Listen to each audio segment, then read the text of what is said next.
There are many ways to get the things that we want for ourselves in our lives. But basically, it all begins with how we choose to think. As you think, so shall you be. I don't know why you do what you do. What is your motive for action?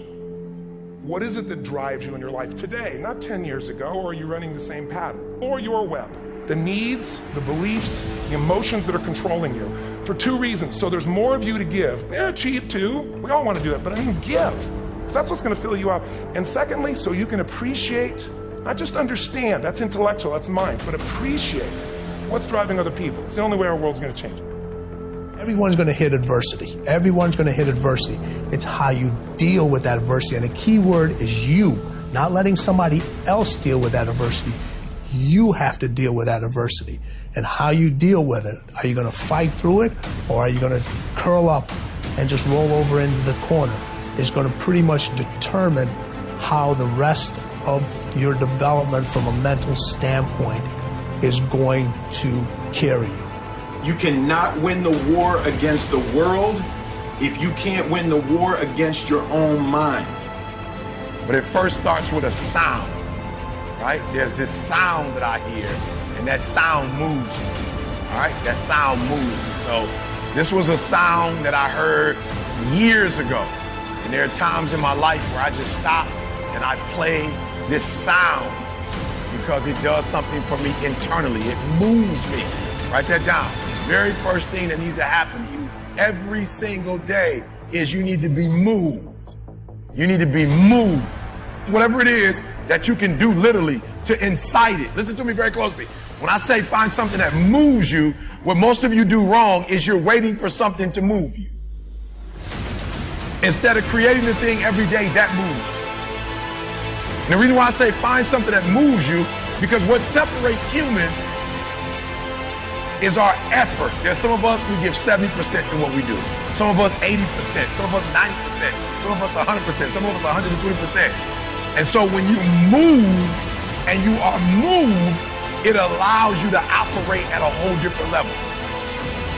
We kind of have this idea that, well, you're free as a child, and then you have a certain delightful, wonderful, positive freedom as a child, and then that's given up as you approach adulthood. But the truth of the matter is that you have a lot of potential as a child, but none of that is capable of manifesting itself as freedom before you become disciplined. And discipline is a matter of the imposition of order, and the order is necessary, especially for people who are hopeless and nihilistic. And lots of people are hopeless and nihilistic. Way more people than you think. And part of that is because no one's ever really encouraged them. And so the book is in part a matter of encouragement. It's like, lay a disciplinary structure on yourself, get the chaos in check, and then you can move towards a state that's freer.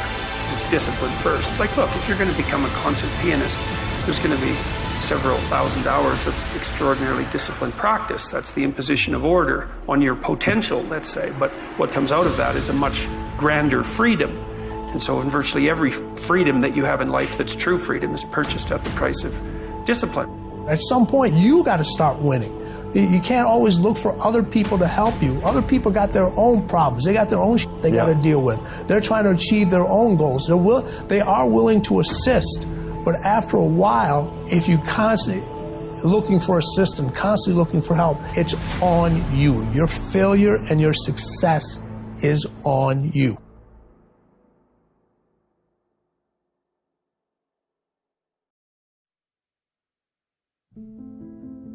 You wouldn't be having that opposition if you didn't have something great in you.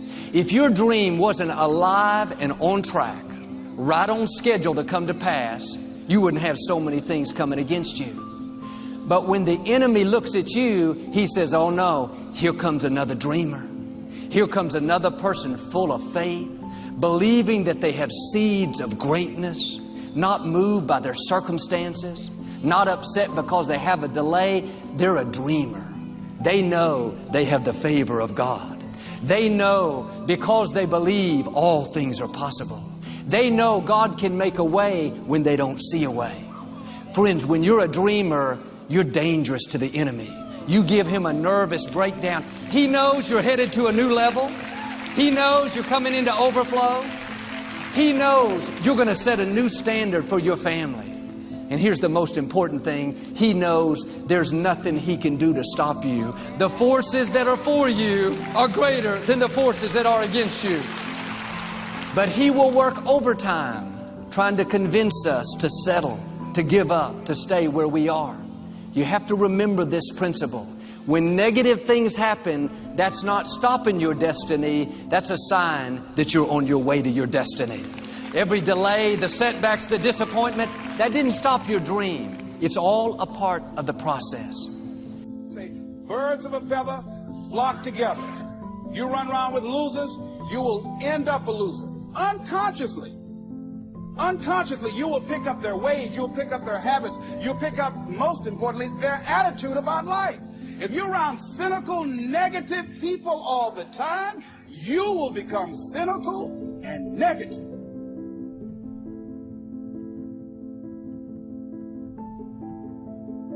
So you got to watch yourself. Many of us are living out the lives of other people, living out their conclusions, living out of their consciousness. The other thing is that you begin to looking at your life and looking at what it is that you want to achieve. Another crucial thing that you must do is align yourself with powerful people. Align yourself with people that can encourage you, people that can empower you, people that you can learn from, people that you can grow from. That's very important. See, if you have people around you that can contribute to your growth. When I wanted to become a speaker, I joined the National Speakers Association. I wanted to be around the Dr. Norman Vincent Peales, the Zig Ziglars, the Dwayne Dyers. I wanted to be around people that were doing what I wanted to do. I wanted to learn from them.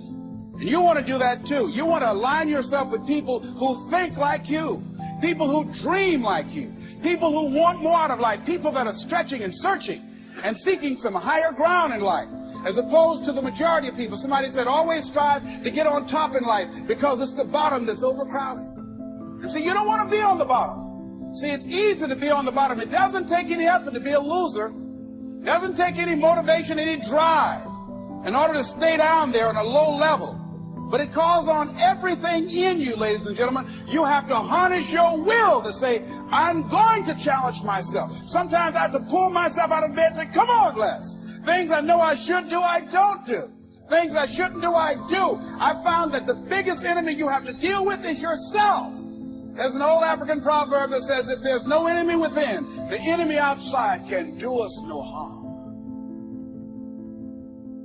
I need to practice. Remember, before the day comes, you got to practice. You cannot be standing at the free throw line playing professional basketball in the 7th game of the NBA championship and hope right then you're going to be practicing. Practice is too late.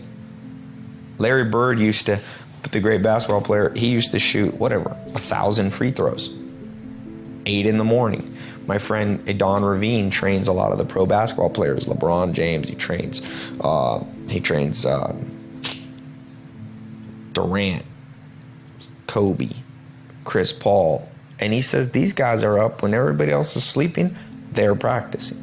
So everything you want is going to entail a good bit of practice. So many people come up to me and say, Gary, it's so hard. I look at their Instagram and they're not posting any of their content with hashtags, which is a by accident way to pick up exposure in a world where they have no money. When you have no money, when I took over my dad's business, I did $3 million a year, 10% gross profit, $300,000 before expenses. My first year marketing budget was $14,000. When you have no money, and I built that business from a $3 to a $60 million business in 5 years, I had to make every penny perfect. So I was right about email marketing in '96, and I was right, and because of that I had 91% open rates.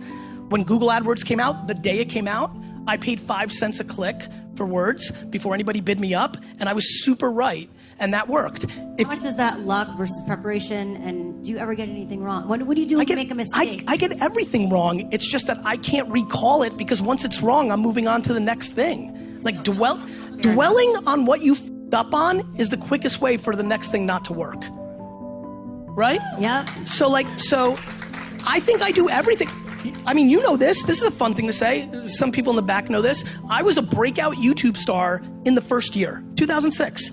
I decided that the right strategy was to leave YouTube completely and go to Vidler because Vidler offered me equity in their company, and I've left an enormous amount of attention I deviated from my intention thesis to do short-term economics and equity in a company, and I lost. When D-Rock finally came in my life 2 years ago and we started to try to build up my YouTube for the first time, I was sitting on 40,000 followers in a world where I could have had millions if I just stayed the course. So I make mistakes all the time. I'm reorging VaynerMedia every day because it's based on a mistake I made the prior year. I just don't give a fuck about my mistakes. Everybody else cares about your mistakes. If you're worried about your own mistakes, you've already lost. You know, I'm always looking for new ways to explain the power of the 5-second rule and the power of 5-second decisions. And I read something that Tim Ferriss said that really resonated with me. And he had this one line buried in a podcast somewhere that just jumped out, and it's stuck. And what he said is, he said something about how there's a gap between the world and the things that trigger you and your response. And your entire life is that gap. When you start to, this is not what he said, he kind of identified this gap, and I, of course, intrinsically was like, well, absolutely, that's the 5-second window between instinct or stimulus and your reaction. And when you start to understand that your whole life plays out in this 5-second gap, and that there's a gap that's 5 seconds long between fear and courage, and there's a gap that's 5 seconds long between self-doubt and confidence, that is your life. And what's super cool about understanding that your whole life is inside this gap is it's so small, everybody, that you have the ability to control it. Life's always gonna throw triggers at you, and there will always be all kinds of cool things that inspire you, your wisdom, and you get to choose what happens in that gap. Do you succumb to an excuse, or do you push yourself forward? So you went to Harvard and you dropped out. Have you ever thought how your life could be better off if you had gotten your Harvard degree? Well, I'm a weird dropout because I take college courses all the time. I love learning company courses and things, so I loved being a student. And there were smart people around, and you know, they fed you and they gave you these nice grades that made you feel smart.